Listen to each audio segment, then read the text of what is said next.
রান্না বান্না পারি, যেগুলো মিটে যায় তাড়াতাড়ি। মাছ মাংস করতে গেলে একটু হয়ে যায় বাড়াবাড়ি। রান্না বান্না জানা ছেলে মেয়েদের খুব পছন্দ বলে, তাই ভাবলাম একটু সময় করে কুকিং শেখা যাক। তালে ভাবলাম আলু চচ্চড়ি দিয়ে করি শুরু, তাই আলু কাটা করলাম চালু, খোলা সমেত আলু দিয়ে দিয়েছি। ঠিক করেছি না গুরু? তেল দিয়ে দিলাম কড়াতে, গ্যাসটা হবে ধরাতে, হাতাটা কাতে নিয়ে রাখলাম, কারণ মাঝে মাঝে হবে ওটাকে নাড়াতে। লাইটার টিপে যাচ্ছি জোরে, প্রায় আধ ঘন্টা ধরে। এটা তো কিছুতেই জ্বলছে না, গ্যাস ধরায় কি করে? সোজা মাকে করলাম ফোন, কথা হলো কিছুক্ষণ।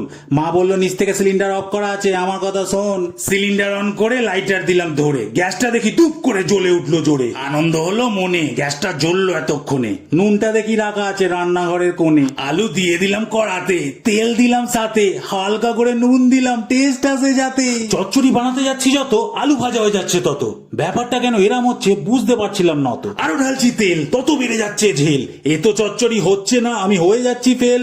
1 লিটার তেল শেষ, খেয়ে যাচ্ছি আমি কেস। আলু ভাজার থেকেও আপার লেভেলে গিয়ে দেখতে লাগছিল বেশ। এবার টেস্ট করার পালা, মুখে দিলাম এক ফালা। খেতে বেশ ভালোই হয়েছিল, তবে বুকটা করছিল জ্বালা।